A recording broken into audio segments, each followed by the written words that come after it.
Hi అండి, అందరూ ఎలా ఉన్నారు? బాగున్నారా? నేనైతే చాలా బాగున్నాను. ఇది వచ్చేసరికి నెత్తళ్ళు అలానే మినప వడియాలు కర్రీ అండి. చాలా టేస్టీగా ఉంటుంది, చాలా బాగుంటుంది. నేనైతే చాలా సింపుల్గా, చాలా ఈజీగా అండ్ చాలా టేస్టీగా అయితే చేసేస్తాను. ఎలా చేస్తానో మీరు కూడా చూసేయండి. ముందుగా అయితే నేనైతే నెత్తల్ని మంచిగా వాష్ చేసేసుకొని ఆయిల్లో ఫ్రై చేసుకున్నాను, పసుపు వేసుకొని పక్కన పెట్టేసుకున్నాను. అలాగే మనం మినప వడియాలు మనం ఇంట్లో ప్రిపేర్ చేసుకున్న మినప వడియాలు అయితే వేపుకొని పక్కన పెట్టేసుకున్నాను. ఇవి కూడా ఆయిల్లో వేపుకోవాలండి. చూడండి, మంచి గోల్డెన్ బ్రౌన్ షేడ్లో వచ్చే వరకు వేపుకోవాలి.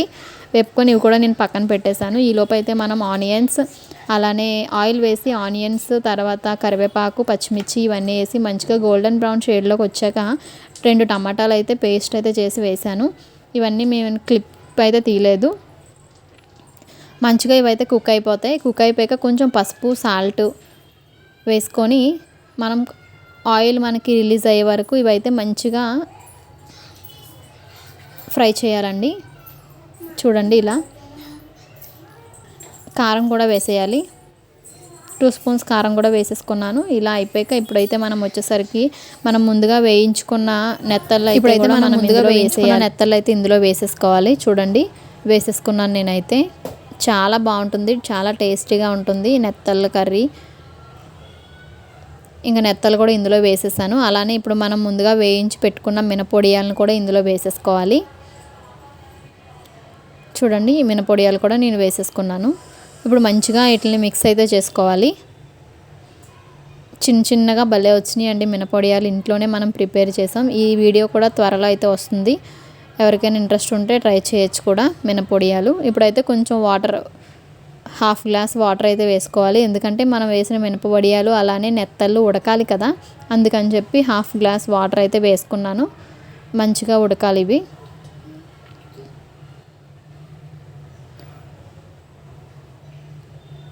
ఉడికే వరకు ఒక 5 మినిట్స్ ఉడికితే బాగుంటుంది. ఇప్పుడు మనం ఎప్పుడు చింతపండు వేసుకుంటే కొంచెం చింతపండు వేసుకోవచ్చు. నేనైతే మామిడికాయ ముక్కలు వేస్తున్నాను. పుల్లగా ఉండే మామిడికాయ ముక్కలు కొంచెం తీసుకొని వేసేస్తే పుల్లగా అయిపోద్ది. మనమైతే ఇంకా చింతపండు వేయకపోయినా టేస్ట్ అనేది చాలా బాగుంటుంది. మామిడికాయల సీజన్ కాబట్టి మామిడికాయలు వేసుకుంటే చాలా టేస్టీగా ఉంటుంది. నేనైతే చింతపండు బదులు మ్యాంగోస్ అయితే వేస్తున్నాను. ఈ మ్యాంగో ముక్కలు రా మ్యాంగోస్ అంటే పచ్చి మామిడికాయ ముక్కలు అయితే వేస్తున్నాను. పుల్లగా ఉన్నాయి, అందుకు ఇలా అలా ఉడుకుతున్నప్పుడు ఈ మ్యాంగో ముక్కలను అయితే వేసేయాలి. చూడండి,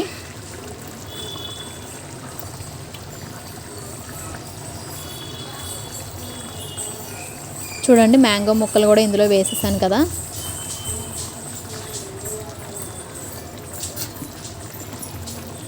ఇంక ఇవి మంచిగా మనకి కుక్ అయిపోవాలి. మొత్తం కుక్ అయ్యే వరకు ఇంకా మనమైతే ఇవి ఉడకబెట్టుకుంటూ ఇవి మంచిగా కుక్ అయ్యే వరకు ఇంక ఉంచేయాలి.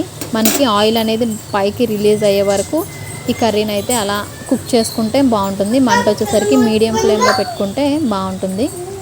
స్లోగా ఇంకా మనం వేసిన మ్యాంగో ముక్కలు ఇవన్నీ ఉడకాలి కదా. నేనైతే ఒక 5 మినిట్స్ మూత పెట్టేస్తున్నా. మూత పెట్టేసి ఒక 5 మినిట్స్ తర్వాత నేనైతే చూస్తాను ఎలా ఉంటుందో. మంచిగా కుక్ అయిపోతుంది. చూడండి, 5 మినిట్స్ తర్వాత చూస్తే ఆయిల్ అనేది పైకి ఎలా రిలీజ్ అవుతుందో. మనం వేసిన మామిడికాయ మ్యాంగో ముక్కలు కూడా మంచిగా అయిపోతున్నాయి.